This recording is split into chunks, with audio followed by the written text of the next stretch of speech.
मा चण्डाला प्रतिहतरयो यस्य प्रेम प्रवाहो लोकातीतोऽप्यहनजहो लोककल्याणमार्गं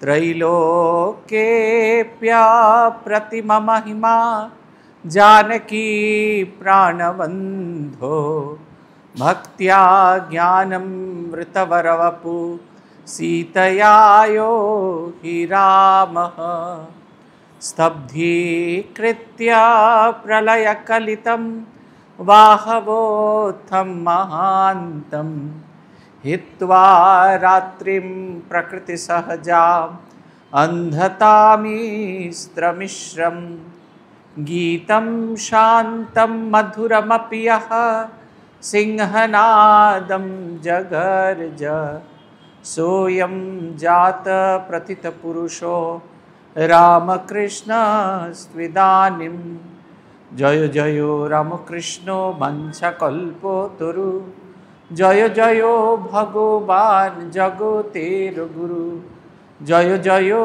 गुरुमाता जगतो जाननी रामकृष्ण भक्तिदात्री चैतन्यदायिनी जय जय रामकृष्ण इष्टगोष्ठीगान सबार चरण रेणु मागे अधम। श्री भगवानेर अशेष कृपाय आबार आमरा समवेत हয়েছি श्री श्री रामकृष्ण पुथी पाठ एवं आलोचनार उद्देश्य निये। आमरा जे अध्यायटी पढ़ছি सेटी पुरीर प्रवेश ओ रानी ओ मथुरेर संगे परिचय। আমরা যেখানে গিয়ে শেষ করেছিলাম সেখানে শ্রীরামকৃষ্ণদেবের অ্যাপয়েন্টমেন্ট হচ্ছে 48 পৃষ্ঠা। তো সেখানে শ্রীরামকৃষ্ণের অ্যাপয়েন্টমেন্ট হচ্ছে, শ্রীরামকৃষ্ণকে মথুরানাথ পুরীতে চাকরি দিচ্ছেন। শ্রীরামকৃষ্ণ কোনোভাবেই তাকে তিনি বুঝতে পেরেছেন তাকে যতবারই ডাকা হচ্ছে তিনি সেসব কিছুতেই আসছেন না। অবশেষে মথুরানাথ একটি অন্য উপায় অবলম্বন করলেন। তিনি দাদাকে দিয়ে, তার দাদা রামকুমার যিনি ওখানকার কর্মী, তাকে দিয়ে তাকে ডেকে পাঠালেন। ফলে দাদার সম্মান রক্ষার্থে তিনি খানিকটা বাধ্য হলেন যেতে। এবং সেখানে যাওয়ার পর এটা অদ্ভুত সুন্দর বর্ণনা আছে যে ঠাকুর যখন গিয়ে পৌঁছলেন,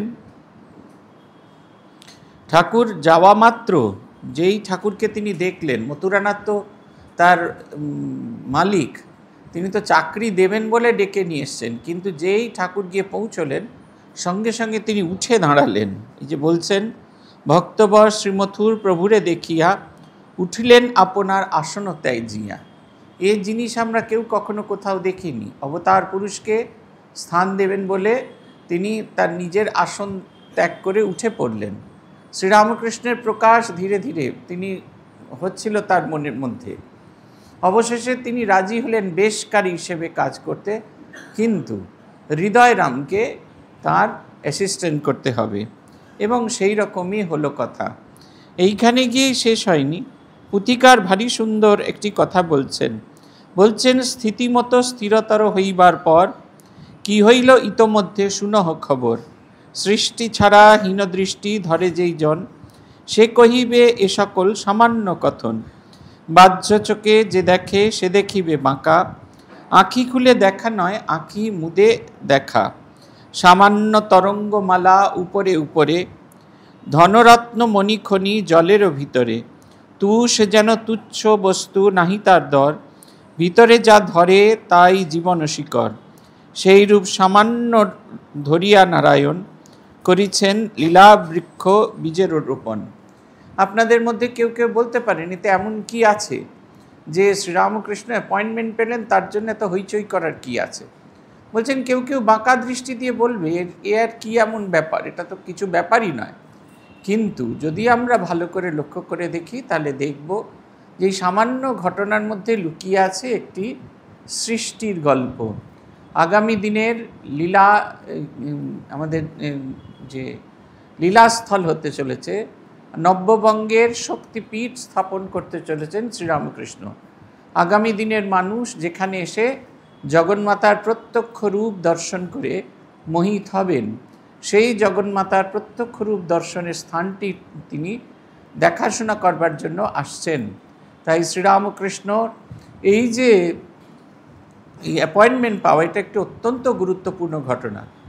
বলছেন তাকে যখন এমনি ফেলে রাখা হয়, সে যখন মাটিকে আঁকড়ায়, মাটিকে ধরে থাকে অনেকখানি, এমন শক্ত করে ধরে থাকে, তাকে টেনে তুলে বার করা যায় না। তারপরে তাতে যখন আগুন জ্বালানো হয়, সে আগুন দাউ দাউ করে জ্বলে না, ধিক ধিক ধিক ধিক করে জ্বলে, কিন্তু সেই আগুন সমস্ত কিছুকে জ্বালিয়ে পুড়িয়ে দিতে সমর্থ হয়। শ্রীরামকৃষ্ণ এসেছেন আগামী দিনের মানুষকে এক নতুন চেতনার সন্ধান দেখাবেন বলে, এবং সেই কারণেই তাঁর আজকের এই যে লীলা, আজকের এই চাকরি গ্রহণ, এটি একটি গুরুত্বপূর্ণ ঘটনা। এইখানে গিয়ে আমরা থেমেছিলাম, তারপরের অংশ পড়ব, তাই তো?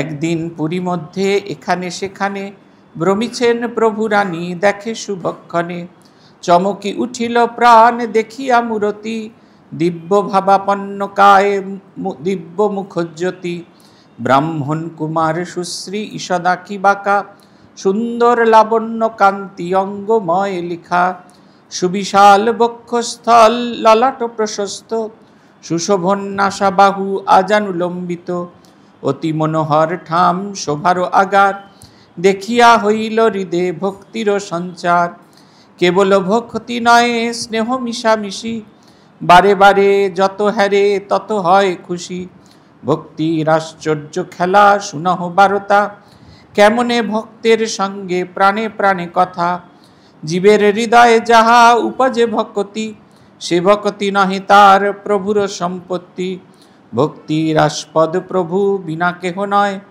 ভক্তি দিয়া ভগবান দেন পরিচয়, চুপে চুপে টানাটানি প্রাণের ভিতর, চুম্বক লোহায় যেন পরস্পর করে, চুপে চুপে টানাটানি প্রাণের ভিতরে, চুম্বক লোহায় যেন পরস্পর করে। একদিন পুরীর মধ্যে দক্ষিণেশ্বরে রানী রাসমণি, ঘটনাটা কিন্তু আগের, যদিও এখানে পরে ব্যাখ্যা করা হয়েছে, বলা হয়েছে, কিন্তু এই ঘটনা আগে। তখন ঠাকুরকে তিনি চিনতেন না, ঠাকুর তার কাছে স্ট্রেঞ্জারই ছিল। রানী রাসমণি একদিন সকালে মন্দিরে যাচ্ছেন, সেই সময় শ্রীরামকৃষ্ণকে দেখলেন, গদাধরকে দেখলেন। বলা হচ্ছে শুভক্ষণে। শুভক্ষণ কেন না, ভগবান যখন মানুষ হয়ে এসেছেন, তিনি যখন আমাদেরকে দেখা দেন, সেই প্রত্যেকটি জিনিসই শুভক্ষণ। আমাদের নিজেদের কথা আপনারা ভাবুন, এমনি যখন হাটে মাঠে বাজারে ঘুরে বেড়াচ্ছিলাম তখন একটা কথা, কিন্তু যখন তাকে ভালোবেসে তার কাছে এসেছি, সেটা অবশ্যই শুভক্ষণ। আমরা যেদিন সাধু হতে আসি, পূজনীয় স্বামী ভূতেশানন্দজি বলেছিলেন যে আজকের দিনের ঘটনা সব একটা জায়গায় লিখে রাখবে, মনে যখন পরে কোনো রকম কষ্ট টষ্ট হবে, তখন আজকের দিনের ঘটনাটা একটু খুলে পড়ে দেখবে। সেই দিনকে কি প্রার্থনা করেছিলে প্রভুর কাছে? সামান্য একটু আশ্রয়। আমরা তার কৃপা ভিক্ষা প্রার্থনা করেছি, আমরা প্রত্যেকেই তার কৃপা ভিক্ষা প্রার্থনা করি, আমায় একটু তোমার শ্রীচরণে আশ্রয় দাও। পরবর্তীকালে সেটা আমাদের মনে থাকে না, সেটা অন্য কথা। তাই বলছে যে ক্ষণে তিনি তাকে দর্শন করলেন, সেই ক্ষণটি অত্যন্ত শুভ। চমকি উঠিল প্রাণ দেখিয়া মূরতি, তাকে দেখে তার মন চমকে উঠল। কেন? সেই দিব্য মূরতি এরকম কি ছিল? বলছেন দিব্য ভাবাপন্ন কায়ে দিব্য মুখজ্যোতি। শুধু মুখটাই সুন্দর নয়, অপূর্ব সুন্দর চেহারা, দেবতার যেরকম নিখুঁত চেহারা হয় ঠিক সেই রকম চেহারা। ব্রাহ্মণ কুমার সুশ্রী ঈষদাকি মাকা, সুন্দর লাবণ্য কান্তি অঙ্গময় লেখা। বলছেন ব্রাহ্মণ কুমার, ব্রাহ্মণদের যেরকম আমরা বলে থাকি সংস্কার আছে, পৈতে টৈতে পড়লে তাকে ভীষণ সুন্দর দেখায়। আমি একবার জিজ্ঞেস করেছিলাম অমলানন্দজি মহারাজকে, উনি অখণ্ডানন্দজি মহারাজের শিষ্য ছিলেন, কৌতূহল ছিল, উনি তো 4 জন পার্ষদকে দেখেছিলেন, তার মধ্যে অখণ্ডানন্দজির সঙ্গে তার ওনার সম্পর্ক অনেক দিন ছিল। উনি সেই 9 বছর বয়স থেকে মহারাজের কাছে এসেছিলেন, ওনার বাড়ি ছিল হেঁড়িয়া, সেখান থেকে পায়ে হেঁটে সারগাছি এসেছিলেন, ডাকাতের হাতে পড়েছিলেন, কত কাণ্ড হয়েছিল, কিন্তু তিনি এসে পৌঁছেছিলেন। তারপরে দীক্ষা হয় অনেক পরে বেলুর মঠের এই যেটা স্বামীজির পাশের ঘর, সেই ঘরটায়, সে দীক্ষা নিয়ে অনেক গল্প আছে। কিন্তু যাই হোক, মহারাজকে একদিন আমি জিজ্ঞেস করেছিলাম, আচ্ছা এরা যে শ্রীরামকৃষ্ণের পার্ষদ, এদের দেখলে আপনাদের বোধ হতো কিছু স্পেশাল কিছু বোধ হতো? ভারী সুন্দর একটা উত্তর দিয়েছিলেন, এমনিতে মনে হতো না। কারণ মহারাজ অখণ্ডানন্দজিকে সারাদিন কাজ করতেন, ছেলেদের ঘুম থেকে তুলেছেন, ছেলেদের মুখ ধুইয়েছেন, ছোট ছেলে তারা শৌচ করতে পারে না, পায়খানা করে শৌচ করতে পারে না, তাদের পায়খানাও তাদের শৌচও করিয়ে দিয়েছেন। তারপরে জামা কাপড় পরিয়ে প্রেয়ার হলে নিয়ে যাওয়া, সারাদিন নানা রকম কাজ করার ওনার একটা ফেভারিট কাজ ছিল। গোবর পড়ে থাকলে, মাঠে যে গোবর পড়ে আছে বিভিন্ন জায়গায়, সেই গোবর একটা ঝুড়িতে করে তুলে তুলে নিয়ে আসা, তাই দিয়ে তিনি ঘুঁটে পাকাতেন। আমরা কল্পনা করতে পারি না, রামকৃষ্ণ মঠ মিশনের প্রেসিডেন্ট শ্রীরামকৃষ্ণদেবের পার্ষদ, তিনি ঘুঁটে পাকাচ্ছেন, ঘুঁটে তৈরি করছেন যাতে আশ্রমে জ্বালানি খরচ হয়। এই সমস্ত করতে করতে প্রায় 2:30-3টে নাগাদ স্নান করতে যেতেন। মহারাজ বললেন, যখন মহারাজ স্নান করে বেরিয়ে আসতেন আর পরিষ্কার ধোয়া গেরুয়াটা পরতেন, তখন ওর গা দিয়ে স্বর্ণকান্তি বেরোতো, সোনার মতো উজ্জ্বল একটা আলো, মনে হতো চোখ ধাঁধিয়ে যাবে, চিকচিক চিকচিক করছে, অপূর্ব সুন্দর দেখাতো। তার লম্বা চুল ছিল, মহারাজ চুল কাটার সময় পেতেন না, মাথা ভর্তি অনেক চুল ছিল। বলছে তখন ওনাকে দেখলে দিব্য কান্তি বলে মনে হতো। তখন মনে হতো এই লোকটা আর যাই হোক, এই মরজগতের মানুষ নয়। এটা বলার এই কারণই যে মোহিত হয়ে গেছেন দেখে। এই দিব্য কান্তি শুধুমাত্র মুখমণ্ডলে নয়, আমরা তো মুখটাকে পরিষ্কার করার চেষ্টা করি, ফেসিয়াল করি, কত কি করি, সব ঝকঝকে তকতকে গরম জলে দিচ্ছি, বরফ ঘষছি, তারপরে কি মুলতানি মাটি মাখছি, সবই করছি মুখখানাকে ঠিক করার জন্য। কিন্তু গোটা চেহারাটা যে সৌন্দর্য করা, সেটা যে দিব্যকান্তি করার জন্য, সেটার কিন্তু করি না। আমাদের দুটো সেক্ট আছে, একজন চেহারাটাকে দিব্যকান্তি করতে চায়, মুখখানাকে বিচ্ছিরি করে রাখে। আবার কেউ কেউ মুখখানাকে ঠিক করতে চায়, চেহারাটাকে ভুল করে ফেলে। অবতার পুরুষের এই যে দুটোর ভেতরে একটা অদ্ভুত সংযম, তার সুন্দর মুখ, তার সুন্দর চেহারা। বলছেন সুন্দর অঙ্গকান্তি, লাবণ্যকান্তি অঙ্গময় লেখা। বলছেন অপূর্ব সুন্দর তার গায়ের রং। মা বলেছিলেন হরিতালের মতো গায়ের রং। হরিতাল কীরকম? ধপধপে সাদা নয়, গমের মতো। এখন যারা বিউটি ট্রিটমেন্ট করে তারা বলেন উইট কালার, গমের যেরকম পাকা সোনার রং হয় সেরকম। একটা অদ্ভুত, ওই যে বলছিলাম অখণ্ডানন্দজি গা দিয়ে সোনার মতো চিকচিক করতো, সেইটা, সে গমের মতো তার একটা কালার। সেটা ফর্সা নয়, আমরা সাধারণত ফর্সা বলতে ফ্যাট ফ্যাটে ফর্সা বলি, ওরকম নয়, গমের মতো সুন্দর, যেটা পাকা রং একেবারে থাকবে। আর কি বলছেন? বলছেন সুবিশাল বক্ষস্থল, ললাট প্রসূত, চওড়া বুক, চওড়া কপাল, সুশোভন নাসা, বাহু আজাম লম্বিত, টিকলো নাকা ছিল, লম্বা লম্বা হাত ছিল। আর সুরেন্দর বর্ণনা করেছেন গলাটা তিনি যখন ঘোরাতেন মরালির মতো গ্রীবা ছিল।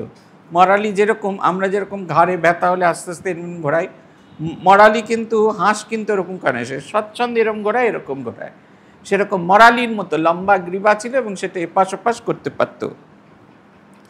অতি মনোহর ঠাম শোভারও আগার, দেখিয়া হইল হৃদয়ে ভক্তির সঞ্চার। এত সুন্দর দেখতে, দেখেই তার প্রতি একটা শ্রদ্ধা, দেখেই তার প্রতি একটি ভালোবাসা তৈরি হয়ে গেল।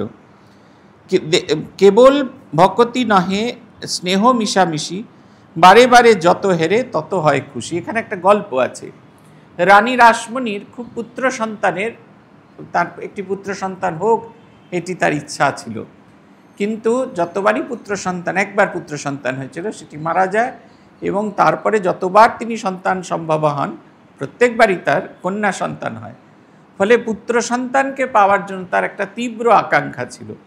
শ্রীরামকৃষ্ণকে দেখে তার অদ্ভুত আকর্ষণ তৈরি হয় যে এর মতো যদি একটি পুত্র সন্তান তিনি পেতেন। তাই বলছেন কেবল ভকতি নহে স্নেহ মিশামিশি, তার ভেতরে তার অপত্য স্নেহ যেন মিশে আছে। বারে বারে যত হারে তত হয় খুশি, এই অভিজ্ঞতা আপনাদের সকলের আছে। যতই শ্রীরামকৃষ্ণের মূর্তি দেখুন মনে হয় আবার দেখি, আরেকবার দেখি। গার্ডরা ধাক্কা দিয়ে সরিয়ে দিল, বলল এগিয়ে চলুন, এগিয়ে চলুন। মাঝের কাছ থেকে বাঁদিকের কাছে, বাঁদিকের কাছ থেকে ঘুরে গ্রিলের কাছে, আবার ঘুরে এলে সেই পাশের কাছে, আবার এদিকে এলেন। গার্ডেরা মুখ ঝামটা দিচ্ছে, তবু মনে হচ্ছে দেখে দেখে যেন শেষ হচ্ছে না। আপনাদের যাদের সুযোগ হয়েছে যাওয়ার চেষ্টা করবেন রাজকোটে। এই বেলুড় মঠের যেরকম মূর্তি আছে, এই একই ছাঁচে তৈরি রাজকোটের মূর্তি, শুধু ফারাক হচ্ছে ওখানে কোথাও কাঁচ নেই। এইরকম ছোট্ট কাঠের পাঁচিল দেওয়া আছে। সেই পাঁচিলের এক পাশে দাঁড়ালে মনে হয় ঠাকুরকে হাত ধরে নিয়ে আপনি পালিয়ে চলে যাবেন। এত জীবন্ত, এত সৌন্দর্য, তার রূপ যেন ঠাকুরের ফেটে পড়ছে। হাত বাড়ালেই যেন ঠাকুরকে ধরে আপনি নিয়ে পালিয়ে যেতে পারবেন, এত সুন্দর। আমি যতবার দেখেছি রাজকোটের মন্দিরে, অপূর্ব। মহারাজের কাছে শুনেছিলাম, আত্মস্থানন্দজির কাছে শুনেছিলাম যে রাজকোটের মূর্তি খুব সুন্দর। যে এই অপূর্ব সুন্দর, বারবার মনে হচ্ছে বারবার দেখি, একবার দেখে যেন শেষ হয়নি।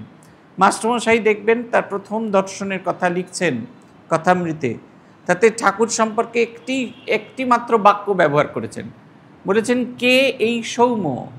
তার এই যে সৌন্দর্য, সেই সৌন্দর্য মানে আমাদের অনেকের সৌন্দর্য থাকে, কিন্তু এই সৌন্দর্যতা সৌম্যতার সাথে তার ভেতরে অদ্ভুত এক শান্ত ব্যক্তিত্ব আছে, তার ভেতরে এক অদ্ভুত মন কেড়ে নেওয়া জিনিস আছে।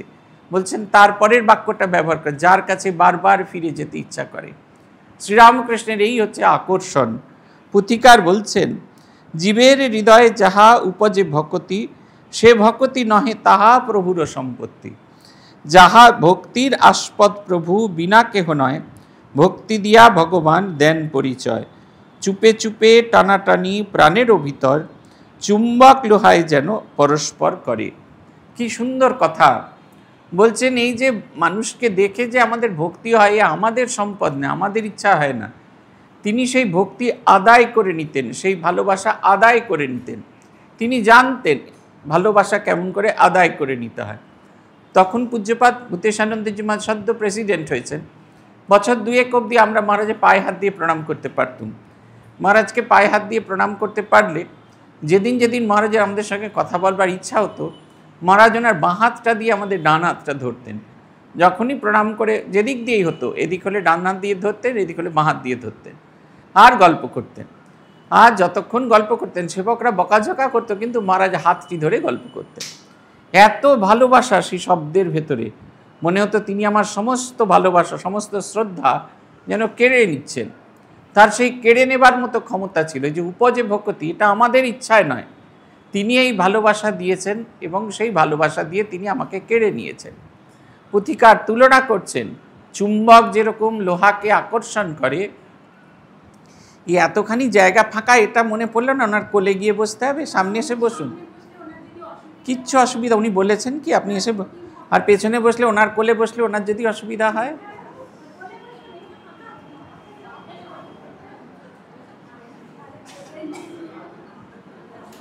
এই আমাদের কোলে বসে বসেই কাল কেটে গেল, সারাটা জীবন মা বাপের কোলে, তারপরে শেষ অবধি সন্তানের কোলে, একবার আমরা প্রকৃতির কোলে বসি না। বসুন, ঠান্ডা হন আগে। তাই বলছেন যে এই যে ভালোবাসা, এটা ভগবান আমাদের মধ্যে দেন, এটা আমাদের ভেতরে সুপ্ত থাকে, কিন্তু এটা বিকশিত করেন তাঁর সূর্যের ছোঁয়ায়। এইখানে রামায়ণ সাধনে এক জায়গায় বর্ণনা আছে যে ঠাকুর গিয়েছেন আদ্যাপীঠের কাছে একজন ভক্তের বাড়িতে। সে বলছেন শ্রীরামকৃষ্ণকে দেখে তার ভক্তি মুকুল বিকশিত হচ্ছে। বলছে কীরকম না, সূর্যের আলো যখন ফুটে থাকা পদ্ম ফুলের ওপর পড়ে, তখন সমস্ত পদ্ম ফুলগুলো আপনা আপনি বিকশিত হয়ে যায়, খুলে যায়।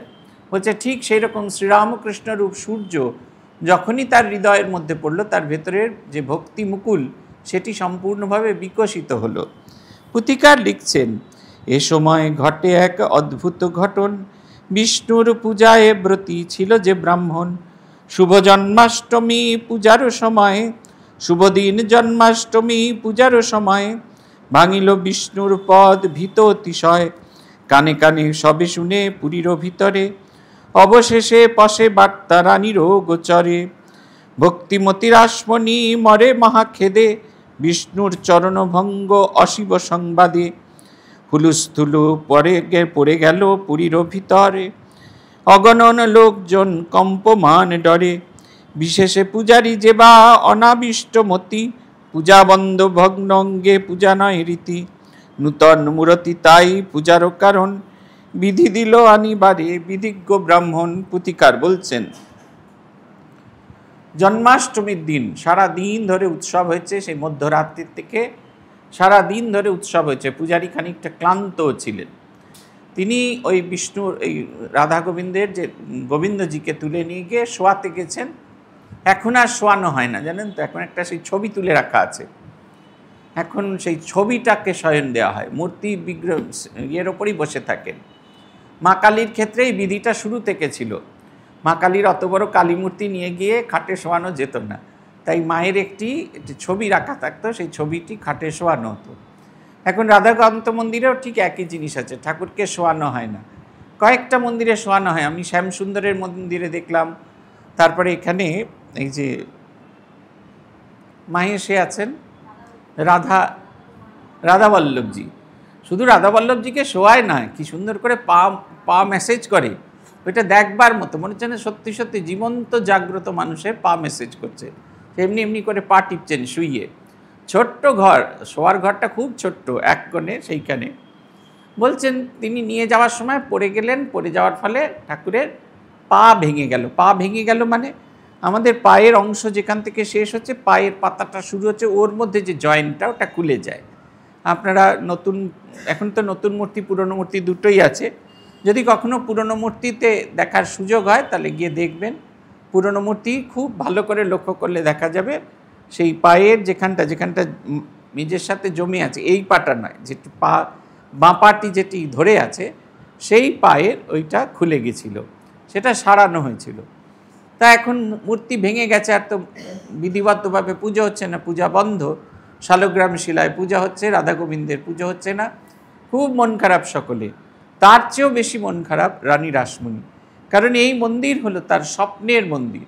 তিনি প্রতি মুহূর্তে স্বপ্ন দেখতেন, কত তপস্যা করে এই মন্দির তৈরি করেছেন। তাই যে কোনো এখানে মন্দিরের কোনো ক্ষতি হলে সেটা রানী রাসমণিকে খুব বিদ্ধ। অবশেষে পণ্ডিতদের ডাকা হলো, পণ্ডিতরা মত দিলেন যে এই মূর্তি ফেলে দিয়ে নতুন মূর্তি নিয়ে এসে রাসমণি যেন পূজা করেন। পুথিকার লিখছেন, শুনিয়া রানীরে প্রভু কহিলেন গিয়া, ভগ্ন মূর্তি ভগ্ন অঙ্গ মূর্তি ফেলো কিসেরও লাগিয়া, বিধি বলি এ অবধি ছিল কোন জন, বিধি বলে এ অবধি দিল কোন জন, একত্রিত করো যত বিধিজ্ঞ ব্রাহ্মণ, যাহা আজ্ঞা শ্রীপ্রভুর শিরোধার্য করি, টোলে টোলে দিল বার্তা পুরী অধিকারী, যথাদিনে সমাগত শাস্ত্রজ্ঞ সকল, শাস্ত্রবিধি লয়ে করে মহাকোলাহল, শাস্ত্রে লেখা ভগ্ন অঙ্গে পূজা বিধি নয়, একমতে যত শাস্ত্রবিদগণ কয়। পুথিকার বলছেন যে ঠাকুর গিয়ে রাসমণিকে বললেন যে একজন এসে বলল ভাঙা মূর্তিতে পূজা হবে না, আর তুমি সেটা মেনে নিলে, পণ্ডিত সভা আহ্বান করো। এই পণ্ডিত সভা আহ্বান করার মূলে কিন্তু একটা অন্য কথা আছে। পণ্ডিতগণের মাঝখানে তাঁর কথা প্রচার করার জন্য তিনি আসছেন। দেখবেন ওই আমরা গোপী গীতার যে অংশ থেকে পড়ি, তব কথামৃতম তপ্ত জীবনম কবি ভিড়িতম কলমশাপম। কবি শব্দের অর্থ হচ্ছে জ্ঞানী।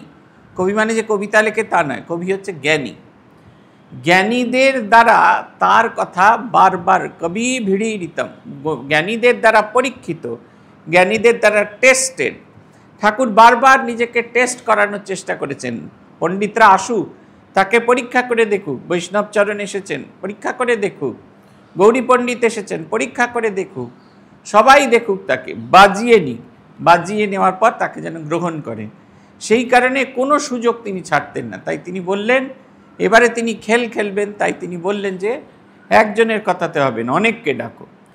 গ্রামে সারা কলকাতা জুড়ে যত পণ্ডিত ছিলেন সকলকে ডাকা হলো। সকলে একমত হলেন যে না, এই ভগ্ন মূর্তিতে কখনো পুজো হতে পারে না, পূজার তাই বলছে। এরপর একটা অদ্ভুত ঘটনা হলো। শুনে পরে কি হইল আশ্চর্য কাহিনী, চলিলেন প্রভু যথা রানী রাসমণি, কহিলেন জিজ্ঞাসিতে শাস্ত্রজ্ঞ সকলে, স্বামীর ভাঙিলে পদ কি করিতে বলে, শাস্ত্রের বিধান কিবা বলে এ ব্যাপার, ফেলিতে সুযুক্তি কিবা যুক্তি চিকিৎসায়, অতি সোজা সরল শ্রী বাক্য শ্রীপ্রভুর, স্বভাবে আপনি যেন সরল ঠাকুর, সরলের দয়াল ভালোবাসা সরলতা, সরলে সরল বড় রামকৃষ্ণ কথা। পুথিকার বলছেন ঠাকুর গিয়ে তাকে বললেন, হ্যাঁ সবাই মিলে ইয়েছে। আজ যদি রানী রাসমণির কোনো একটা জামাইয়ের পা ভাঙত তাহলে কি হতো? ডাক্তার দেখিয়ে পা সারানোর চেষ্টা করা হতো, ভাঙা পা জোড়া হতো। জামাই ফেলে দিয়ে তো আবার নতুন করে বিয়ে দেওয়া হতো না, এটা তো কখনোই যুক্তিযুক্ত নয়। তাহলে সেটা যদি হতে পারে তাহলে কেন এই ক্ষেত্রে কেন হবে না, কেন এটা করা সম্ভব হবে না? বলছেন এমন সরল অকাট্য যুক্তি মেনে নেওয়া ছাড়া পণ্ডিতদের আর কোনো কাজ নেই। কেন ওদের কাছে কোনো অল্টারনেটিভ নেই। পণ্ডিতরা ততক্ষণ আপনার সঙ্গে তর্ক করবে যখন they have alternative with them. তার কাছে যখন কিছু একটা অল্টারনেটিভ থাকবে তখনই সে আপনার সঙ্গে লড়াই করবে। যার লড়াই করবার মতো কোনো অল্টারনেটিভ কিছু নেই, সে কী করে লড়বে? অতএব তারা মেনে নিতে বাধ্য হলেন। পুথিকা লিখছেন, সরলে দয়াল ভালোবাসা সরলতা, সরলে সরল বড় রামকৃষ্ণ কথা, স্বভাবে আপনি যেন সরল ঠাকুর, অতি সোজা সরল শ্রীবাক্য শ্রীপ্রভু। তিনি নিজে খুব সোজা সরল ছিলেন, একদম স্ট্রেইট ফরওয়ার্ড মানুষ ছিলেন। সেই কারণে তার কথা এত গভীর ছিল, সেখানে কোনো প্যাঁচ ছিল না, যেটা বলার সেটা বলতেন এবং খুব সরলভাবে বলতেন। এই সরল বলার ভেতরে একটা কথা আছে। সরল মানে শ্রীরামকৃষ্ণের কথা তিনি যখন বলতেন, তার যে যুক্তি দিতেন সেটা আমাদের চেনা পরিবেশের মধ্যে থেকে। দেখবেন তার গল্পেতে তার যে উপমা আছে, একটি উপমা দিই, সেখানে তিনি বলছেন যে বাড়িতে মাছ এসেছে, মা জানে কোন ছেলের পেটে কী হয়, সেই অনুযায়ী কাউকে মাছ ভাজা করে দিয়েছেন, কাউকে কালিয়া করে দিয়েছেন, কাউকে ঝোল করে দিয়েছেন, কাউকে অম্বল করে দিয়েছেন। দেখুন এই যে ছকটা তিনি আমাদের দিয়েছেন, এই ছকটা তিনি কিন্তু আপনাদের সকলের চেনা ছক, কিন্তু এই ছকের ভেতর দিয়ে তিনি একটি সোজাসুজি একটি শাস্ত্রীয় সিদ্ধান্ত দিচ্ছেন যে ভগবান জানেন যে কিসে আমার কল্যাণ হবে এবং সেই অনুযায়ী তিনি আমার জন্য ব্যবস্থা করেন।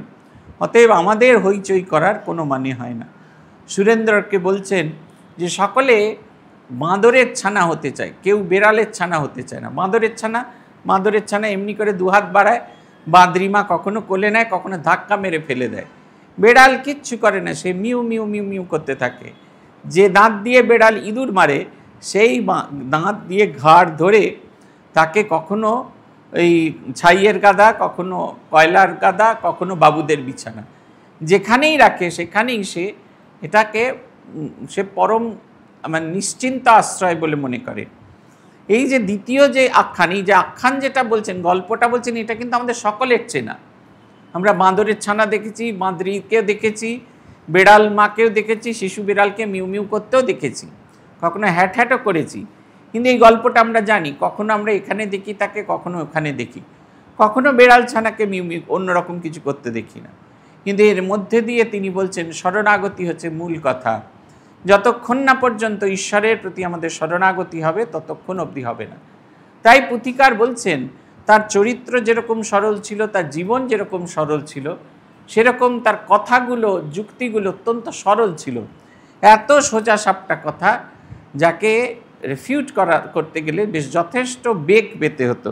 পুথিকার লিখছেন, সভায় করিল এই প্রশ্ন উত্থাপন, সরলে বুঝিল রানী প্রভুর বচন। ঘটনার সঙ্গে প্রশ্ন লাগে যে প্রকার, বুঝিয়া পণ্ডিতগণে দেখায় আধার। সোজা কথা অতি মূর্খ পারে বুঝিবারে, শুনিয়া বিধিজ্ঞদের মুন্ডু গেল ঘুরে। যায় কেন মুন্ডু ঘুরে ভেবে দেখো মন, সরল উত্তর যেন সরল কথন। বিধিমতে কহি কথা ভাবে কিবা দায়, ধীরগণ পরস্পর মুখপানে চায়। কাটা যায় দত্তবিধি শাস্ত্র সহতার, যদি কয় স্বামী উপযুক্ত চিকিৎসার। অথচ চরণ ভঙ্গ স্বামী দেয় ফেলে, ধরি কর্ণরি নর কলে বর, কি করিয়া বলে। পুথিকার বলছেন যে পণ্ডিতদের অবস্থা খুব খারাপ হলো, তারা নিজেদের যে বিধি দিয়েছে সেটাকেও কাটতে পারছেন না, আবার এই যে শ্রীরামকৃষ্ণের এই যুক্তি এটাকেও মেনে নিতে পারছেন না।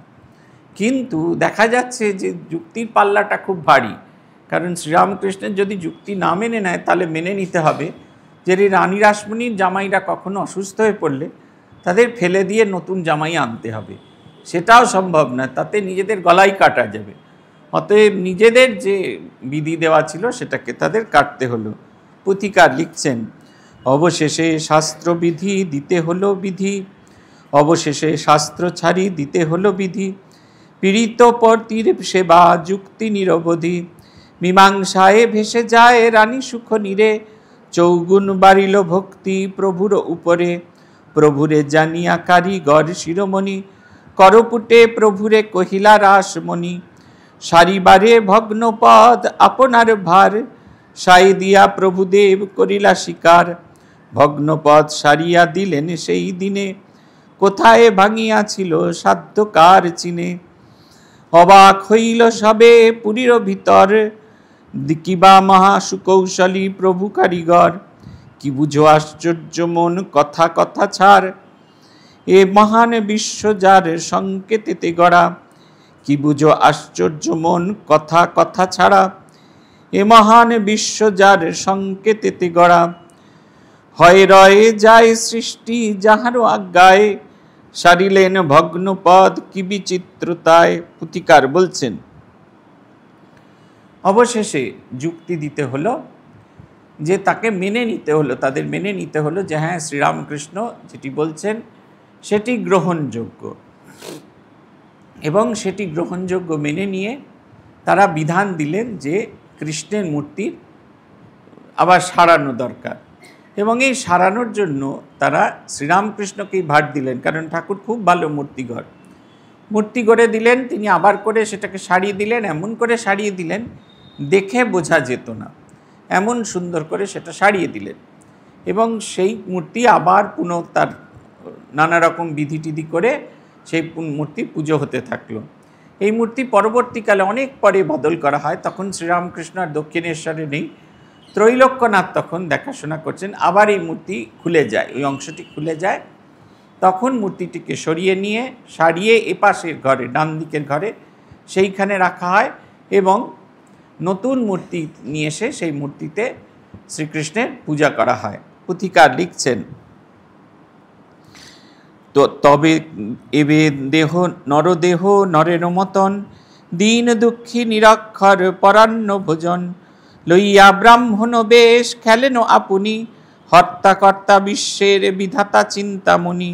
মানুষে না চিনে নর জ্ঞানে লয়ে তারে, তাই লোকে অবাক করম তার হ্যারে।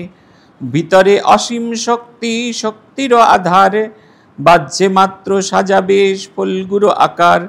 সদ্বুদ্ধিযুক্ত হরি লব্ধ চক্ষুষ্মান, স্পষ্ট দেখে খেলে তাহে রসের তুফান।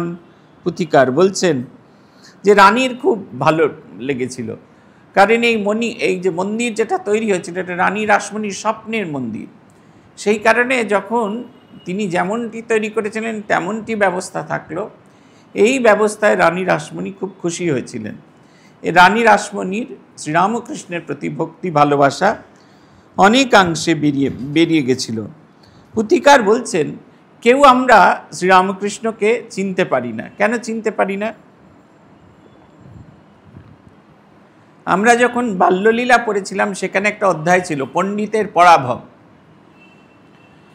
কামারপুকুরে কারুর বাড়িতে শ্রাদ্ধ অনুষ্ঠান হচ্ছে, এখন যেমন আমাদের শ্রাদ্ধ অনুষ্ঠানে মৎস্যমুখটাই খুব ইম্পর্টেন্ট, তখনকার দিনে এরকম ছিল না। উপনয়ন, শ্রাদ্ধ, এই সমস্ত যেগুলো দিনের বেলা যে সমস্ত কাজ হতো সেই সব কাজে ব্রাহ্মণ পণ্ডিতদের ডাকা হতো। যেমন অনুষ্ঠান হচ্ছে একটা সভামণ্ডপ করা হতো, সেই সভামণ্ডপে কিছু একটা আলোচনা, শাস্ত্রের কিছু একটা আলোচনার বিষয়বস্তু রাখা হতো, তার পক্ষে বলতেন, তার বিপক্ষে বলতেন, তারপরে অবশেষে তারা একটা মীমাংসায় আসতেন। এটা পুরাতন দিনের রীতি ছিল। তখনকার দিনে আমরা এখন যেমন বাইরের চাকচিক্যর দিকে তাকানোর চেষ্টা করি, তখনকার দিনে ভেতরের চাকচিক্যর দিকে তাকানোর চেষ্টা করা হতো। গ্রামের সাধারণ মানুষ তারা পণ্ডিতদের এই সমস্ত যুক্তিটুক্ত শুনত। সেই শ্রাদ্ধতে ভীষণ তর্ক বিতর্ক হচ্ছে, পক্ষ বিপক্ষ ভীষণভাবে তর্কাতর্কি করছে, কেউ মীমাংসায় আসতে পারছেন না। এমন সময় ছোট্ট বালক গদাধর তিনি এসে মীমাংসা দিয়ে দিলেন। এমন মীমাংসা দিলেন যে পণ্ডিতরা সেটা মেনে নিতে বাধ্য হলেন। গ্রামের লোকেরা কিন্তু এখানে শ্রীরামকৃষ্ণের কিছু দেখতে পাচ্ছেন না, তারা মনে করছেন না যে ঠাকুর কিছু একটা স্পেশাল কিছু করেছেন, এটা তারা মনেই করছেন না। তারা ভাবছেন আমাদের গদাধর কি বুদ্ধিধারী, দেখো বুড়ো বুড়ো পণ্ডিতদের সমস্ত করে দিলেন। এই যে বালকরা তার সঙ্গে খেলা করতে যেত, সেইখানে গিয়ে তার ভাব সমাধি হতো, তিনি গভীর ভাব সমাধিতে মগ্ন হয়ে যেতেন, তাকে ফিরিয়ে আনা যেত না। আবার যখন হরে কৃষ্ণ হরে নাম বলা হতো তিনি ফিরে আসতেন। তারা তাকে বলতেন তোমাকে আর কোনো খেলাই নেব না, কিন্তু আবার তার সঙ্গে কি এক অদ্ভুত আকর্ষণে খেলায় চলে যেতেন।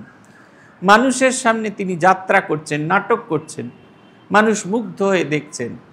কেউ কিন্তু মনে করতো না গদাধরের ভেতরে তীব্র আধ্যাত্মিক শক্তি আছে, অথবা তিনি স্বয়ং ঈশ্বর মানুষ হয়ে এসেছেন। কারণ সকলের কাছে গদাই ছিল তাদের বাড়ির লোক, তাদের নিজেদের লোক। আর শ্রীরামকৃষ্ণ নিজেকে এই রকম লুকিয়ে রাখার জন্য এই তিনটি অলঙ্কার গ্রহণ করে এসেছিলেন। একটি হচ্ছে নিরক্ষরতার অলঙ্কার, একটি দীনতার অলঙ্কার, দীন দুঃখীর অলঙ্কার, আর তৃতীয় হচ্ছে পরাধীনতার অলঙ্কার, এই যে পরান্নভোজী। এই তিনটি অলঙ্কার ধারণ করে এসেছেন। আপনারা যেরকম বিয়ে বাড়ি যাওয়ার সময় ভালো কাপড় চোপড় পরেন, ভালো অলঙ্কার আদি পরেন, কেননা বিয়ে বাড়ির সেই চাকচিক্যের সঙ্গে আপনি ম্যাচ করবেন, ঠিক সেই রকম এই যুগের মানুষের কাছে ভগবানের কথা বলার জন্য তিনি এই তিনটি অলঙ্কার ধারণ করে এলেন এবং এই তিনটি অলঙ্কার ধারণ করে তিনি সকলের কাছে প্রকাশিত হলেন। কেউ তাকে দেখল না। গরিব মানুষদের তো আমরা দেখি না, যে রাস্তায় যারা ভিক্ষা করে কিংবা গাড়ির কাছে যারা এ করে, আমরা ফেসবুক দেখতে দেখতে এমনি এমনি করি, হাতটাকে এমনি এমনি করি, যাও বাবা এগিয়ে চলো, যাও বাবা এগিয়ে চলো। লেখাপড়া যারা জানে না তাদেরকে তো আমরা একবারে পাত্তাই দিই না, মানুষ বলেই মনে করি না। আর যারা যদি একটু কম পয়সাওয়ালা মানুষ হয়, নিরক্ষর, আর যদি অন্যের ওপর নির্ভরশীল হয়, নিজেদের বাড়ির কাজের লোক, ইদানিং আপনাদের একটুখানি দম কমে গেছে, এখন তো সোসাইটি হয়েছে, সব ইউনিয়ন হয়েছে, আর তারা হেল্প না করলে আমরা এখন ভদ্র ভালোবাসা ব্যবহার করি, কাজের লোক ব্যবহার করি, বলি ডোমেস্টিক হেল্প। এই ডোমেস্টিক হেল্প না হলে আপনাদের এক পা চলবে না, তারা 3 দিন না এলেও আপনারা কিচ্ছু বলেন না। কিন্তু এই তিনটে জিনিস আছে, মানুষ কখনো তাদেরকে স্বীকৃতি দেয় না।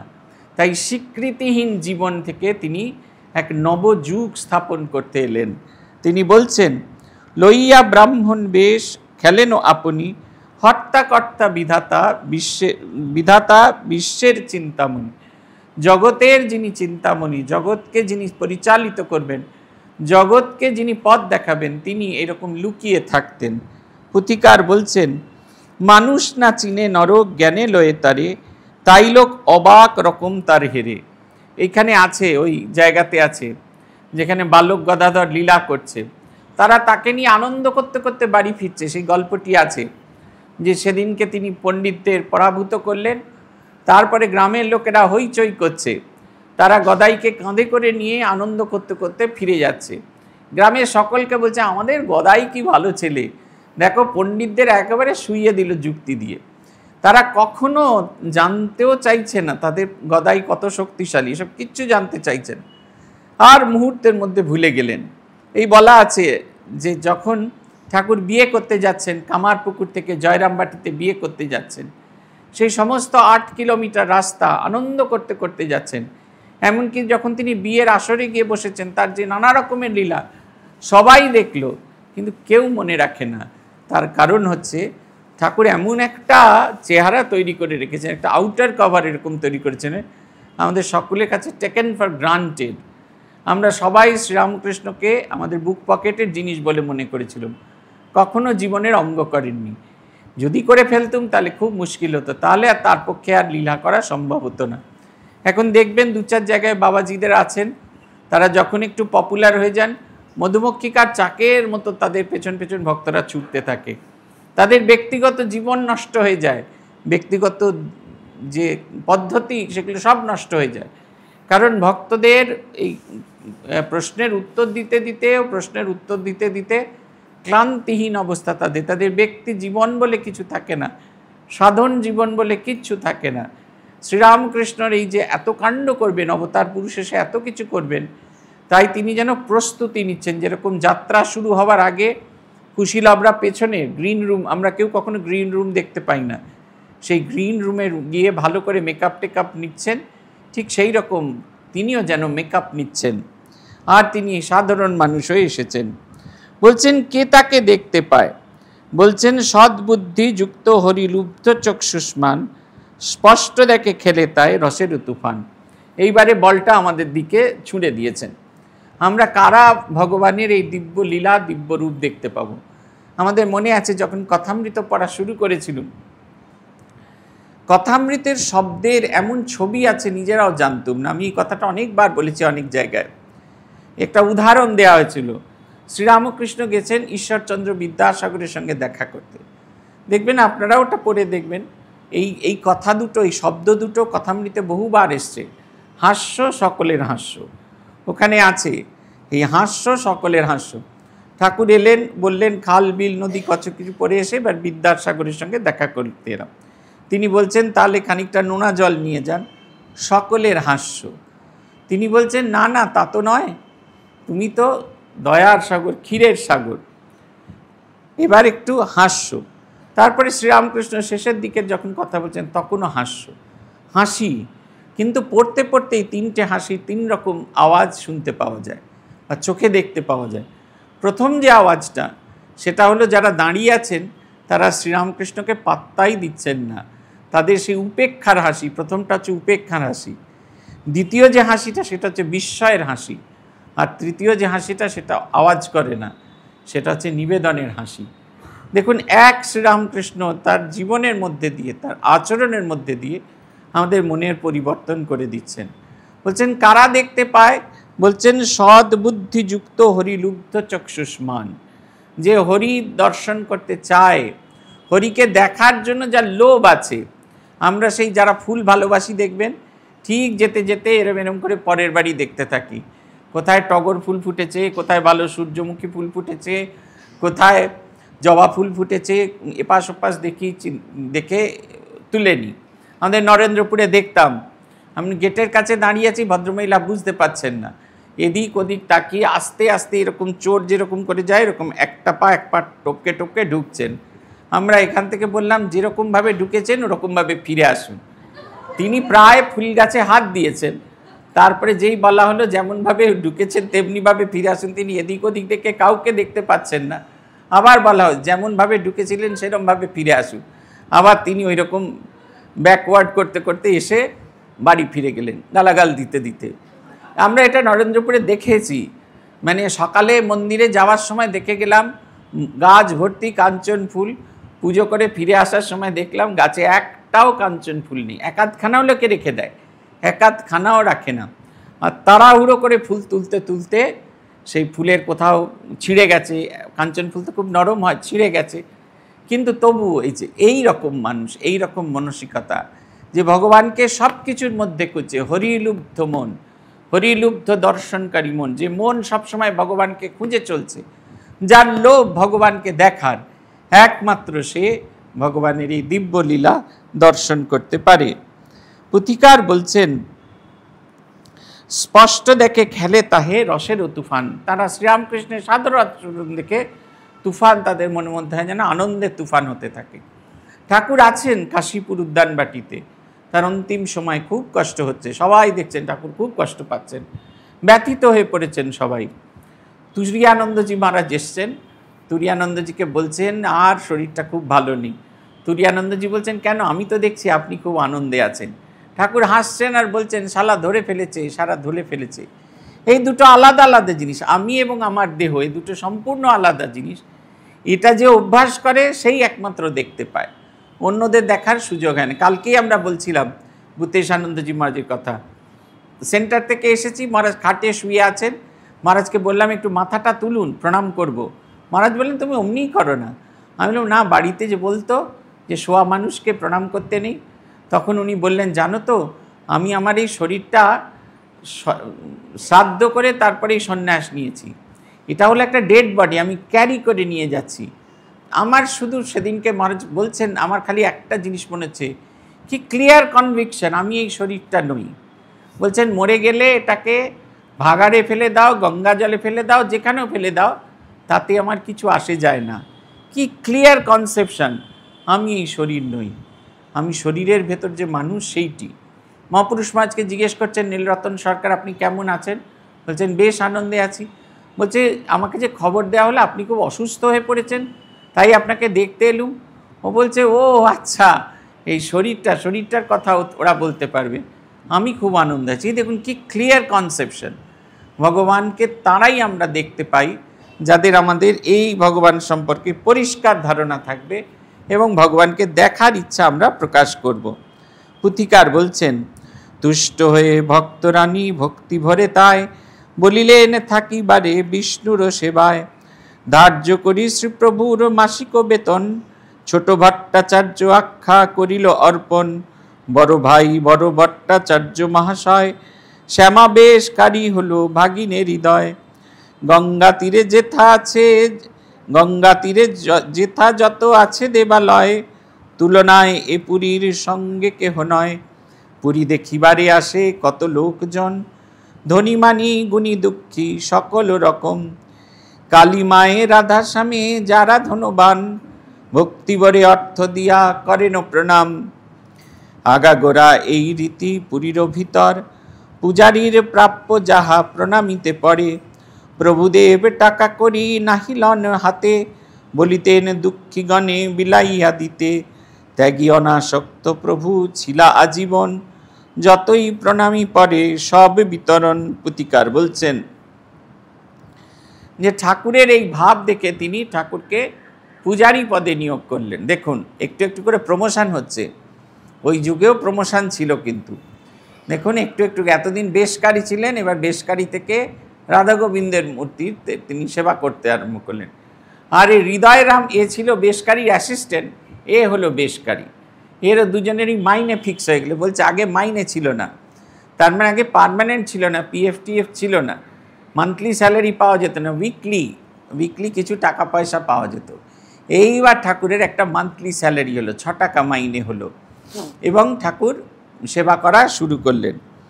বলছেন তার নাম রাখা হলো ছোট ভট্টাচার্য। বড় তার দাদাকে বড় ভট্টাচার্য বলা হতো। ভট্টাচার্য মানে আগেকার দিনে যারা পূজা করতেন মূলত তাদের ভট্টাচার্য বলা হতো, ভট্টাচার্য ব্রাহ্মণ। সব ভট্টাচার্য ব্রাহ্মণ মানেই যে ভট্টাচার্য তাদের সারনেম হবে তা নয়, তো চাটুর্য ব্রাহ্মণকে ভট্টাচার্য বলা হচ্ছে। তাই বড় ভট্টাচার্য হচ্ছেন দাদা রামকুমার, আর ছোট ভট্টাচার্য গদাধর। বলছেন শ্যামাবেশকারী ভাগিনের হৃদয়, তিনি ওখানে থাকতে থাকলেন। গঙ্গা তীরে যত মন্দির আছে সেই সময়কার, এখনও দক্ষিণেশ্বরের মন্দিরের মতো সুন্দর মন্দির কমপ্লেক্স আর খুব একটা খুঁজে পাওয়া যায় না। ইদানিং কয়েকদিন আগে দেখছিলাম কেউ ড্রোন ক্যামেরা দিয়ে দক্ষিণেশ্বরের ছবি তুলেছে, অপরূপ। আমরা কল্পনাও করতে পারি না যে দক্ষিণেশ্বর দেখতে এত সুন্দর। আমরা দেখছিলাম সেদিনকে ইউটিউবে দেখা যাচ্ছে, আপনারা চেষ্টা করলেই দেখতে পাবেন। ড্রোন ক্যামেরা দিয়ে তোলা হয়েছে, আকাশপথে তোলা হয়েছে, মন্দিরের চূড়া থেকে শুরু করে সমস্ত গঙ্গা অঞ্চল ধরে। এবং ড্রোন যখন নামছে ওই মন্দিরের চাঁদনির ঘাটে সিঁড়ি দিয়ে গঙ্গায় নেমে যাচ্ছে, মনে হচ্ছে আমিও যেন সঙ্গে সঙ্গে নেমে যাচ্ছি গঙ্গায়। এত সুন্দর সেই ছবি। ওই ছবিটি দেখলে মনে হয় যে এই দক্ষিণেশ্বর মন্দির কত সুন্দর, যেটা আমরা গিয়ে বুঝে উঠতে পারি না। বলছিলেন সেইখানে বহু মানুষজন আসে, ধনী মানি ত্যাগী দুঃখী নানা ধরনের মানুষ আসেন। সবসময় যে দুঃখী মানুষ আসবেন দক্ষিণেশ্বরে মানে মন্দিরে তা নয়, কিন্তু ধনী মানি জ্ঞানী গুণীরাও আসেন, সবাই শান্তি পেতে আসেন। পূজনীয় স্মরণানন্দজি চেন্নাইতে একটা বড় মন্দির করলেন, রামকৃষ্ণদেবের বিরাট বড় মন্দির করলেন। সেখানকার একজন শিল্পপতি এসে জিজ্ঞেস করলেন, যে পয়সা খরচ করে মন্দির করলেন সেই পয়সা দিয়ে তো একটা হাসপাতাল বানাতে পারতেন। উনি বললেন হাসপাতালই তো বানাচ্ছি। হাসপাতাল কোথায়, এখানে তো ঠাকুরের পূজা হয়। বলছে না, দেহের হাসপাতাল হচ্ছে হসপিটাল কাটাছড়া হয়ে গেলে, আর মনের হাসপাতাল হচ্ছে মন্দির, সেইখানে তারা এসে শান্তি পাবে। শ্রীরামকৃষ্ণদেব সেই ভাবটিকে করে তুলেছিলেন। আগের বারে আমরা দেখেছি, এখানেই আছে, যে তিনি জগন্মাতাকে এমন সাজাতেন যে লোকে মুগ্ধ হয়ে জগন্মাতাকে দর্শন করার জন্যই দক্ষিণেশ্বরে আসা শুরু করলেন, এবং দক্ষিণেশ্বরের প্রতি মানুষের আকর্ষণ ধীরে ধীরে বাড়তে থাকলো। এখানে হলো কি, ধনী মানিরা যা আসেন ওই ঠাকুরের যে প্রণামী দেন, সেই প্রণামীর প্রাপ্য কিন্তু পূজারীদের। এটা হচ্ছে অ্যাডিশনাল ইনকাম, এটা হচ্ছে তাদের একটা মাইনে আছে, এটা অ্যাডিশনাল ইনকাম। ইদানিং দক্ষিণ ভারতে যবে থেকে জয়ললিতা শাসন এলো তামিলনাড়ু এইসব অঞ্চলে, সেইখানে এই সিস্টেমটা চালু আছে। আপনি হুন্ডিতে যা খুশি দিন না কেন, দেখবেন ওই পূজারীরা সেই প্রদীপ নিয়ে আসে, এমনি এমনি এমনি করে আপনাকে দেখা একটা না ওই মুকুটের মতো একটা মাথায় ঠেকিয়ে দেয়।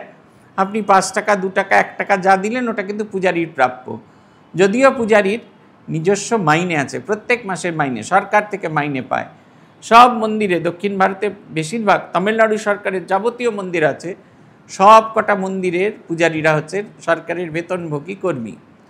সেই কারণে দেখবেন ওখানেই পুরীর মতো এই তোমাকে 4 বার মাল্লুম দাও, 2 টাকা দাও, 5 টাকা দাও, এই সমস্ত ছোট লোক ব্যাপার এসব নেই। বলছেন তার কাছে যা কিছু আসতে তিনি বলতেন আমার এসবের প্রয়োজন নেই, দিন দুঃখী গরিবদের মধ্যে বিলিয়ে দিতে থাকো। এই যে তার যে একটা ত্যাগী অনাসক্ত যে চেহারা, যেটা আমরা পরবর্তীকালে দেখতে পাচ্ছি, এই ত্যাগী অনাসক্ত চেহারাটা যেন একটু একটু খুলে যাচ্ছে, একটু একটু করে ওপেন হয়ে যাচ্ছে জগতের কাছে। তিনি বলছেন, ত্যাগী অনাসক্ত প্রভু ছিলা জীবন, যতই প্রণামী পরে সব বিতরণ। আমরা শেষ করব তারপরের অংশ দিয়ে, একটুখানি আরও পড়ব। পুথিকার লিখছেন, 6 মাস বিষ্ণুর মন্দিরে পূজা করি, পশ্চাতে হইলা প্রভু শ্যামারও পূজারী। বিষ্ণুর সেবাতে হইল অগ্রজের ভার, ইহাতে সন্তুষ্ট ভারী শ্রীরামকুমার। এই রূপে কিছুদিন গত হইলে পরে, ত্যাজিলেন শ্রীরামকুমার কলেবর। অগ্রজের লোকান্তরে শ্রীপ্রভু এখন, শ্যামায় সেবায় দিল 16 আনা মন। প্রভুর অপার কথা কি কহে কটি, কোটি মুখে কহিলেও প্রভু ত্রুটি কোটি। ঠাকুরের দাদা ধীরে ধীরে অসুস্থ হয়ে পড়তে থাকলেন। বেশি বয়স হয়নি, 50-এর একটু ওপরে, কিন্তু ছোট থেকে এত পরিশ্রম করেছেন।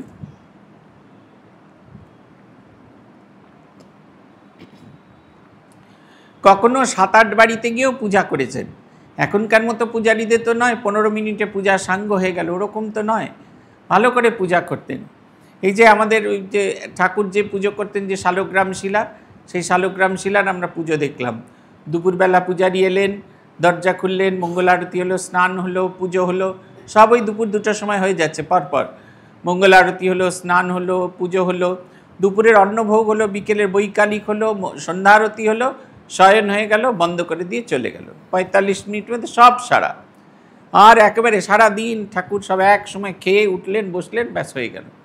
এরকমটা ছিল না, তীব্র পরিশ্রম করতে হতো তাকে। সংসারে প্রচুর অভাব, সে কারণে তার শরীর একেবারে সম্পূর্ণ ভেঙে গেল। এদিকে দক্ষিণেশ্বরের কালী মন্দিরের পূজা করা খুব কঠিন।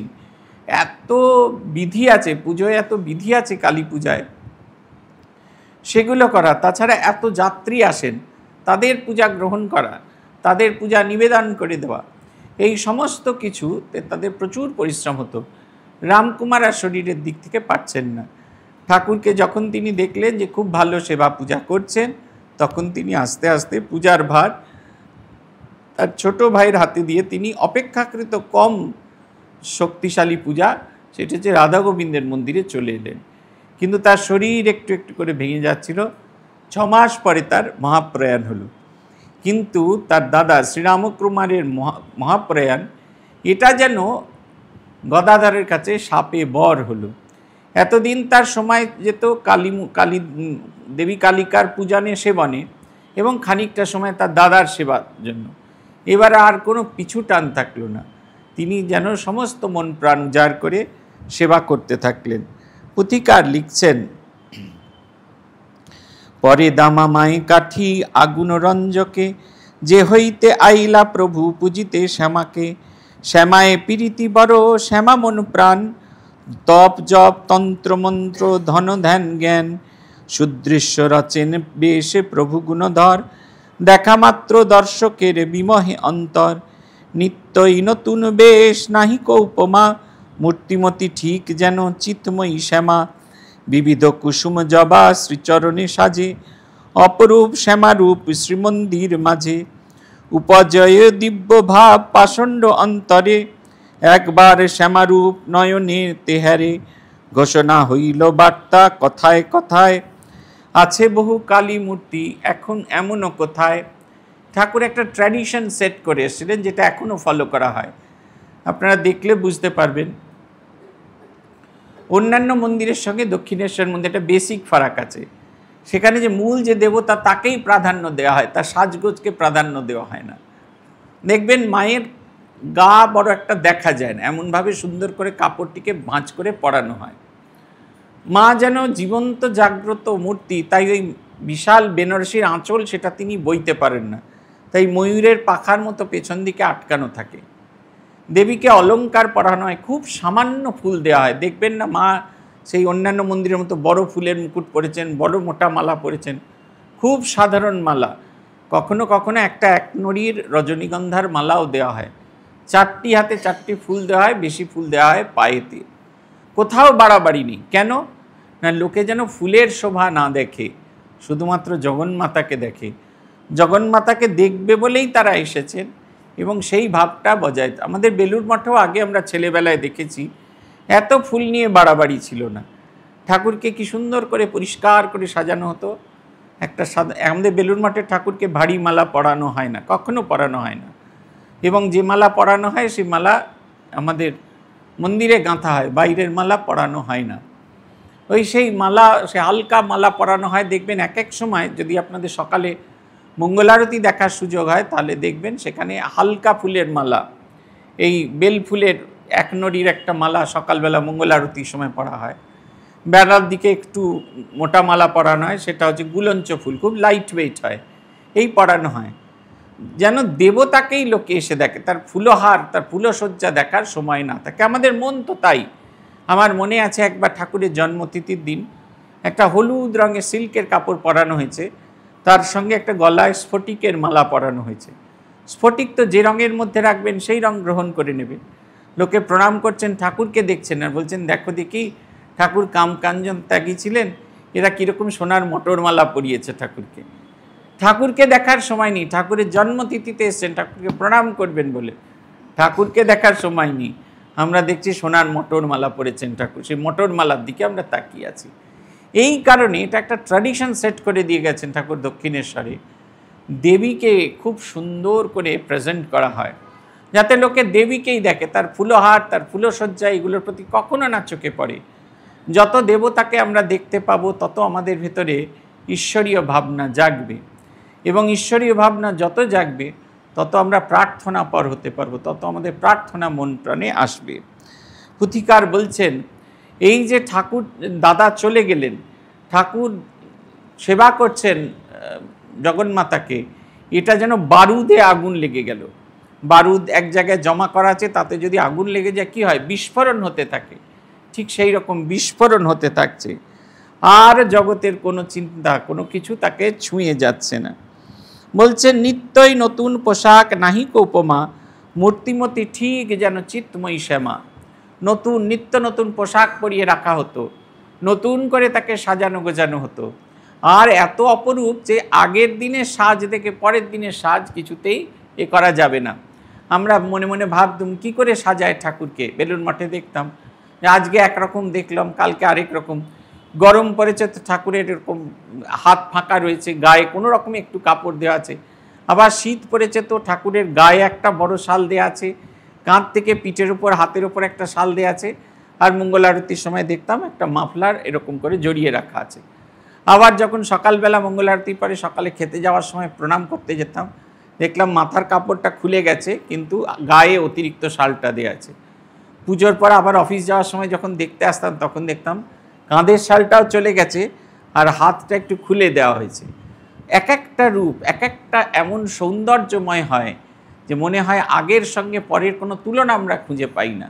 আগেরটা কীরকম ছিল ভুলে যাই, নতুন সৌন্দর্যে দেবতাকে এমন প্রদান করে দেওয়া হয়, দেবতা যেন জীবন্ত জাগ্রত হয়ে আমাদের হৃদয়ের মধ্যে আসে।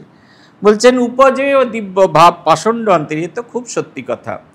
যখনই দক্ষিণেশ্বরের মন্দির দেখা হয়, আমাদের হৃদয় যদি পাষাণ দিয়েও তৈরি হয় তাহলে আমাদের মন একেবারে গলে যাবে, এত সুন্দর।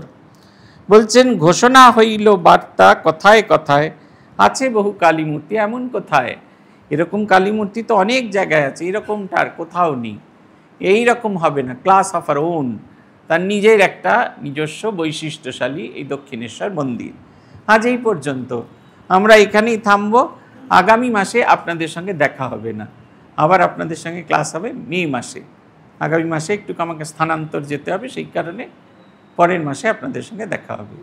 জয় জয় রামকৃষ্ণ বাঞ্ছা কল্পতরু, জয় জয় ভগবান জগতের গুরু, জয় জয় গুরু মাতা জগত জননী, রামকৃষ্ণ ভক্তিদাত্রী চৈতন্য দায়িনী।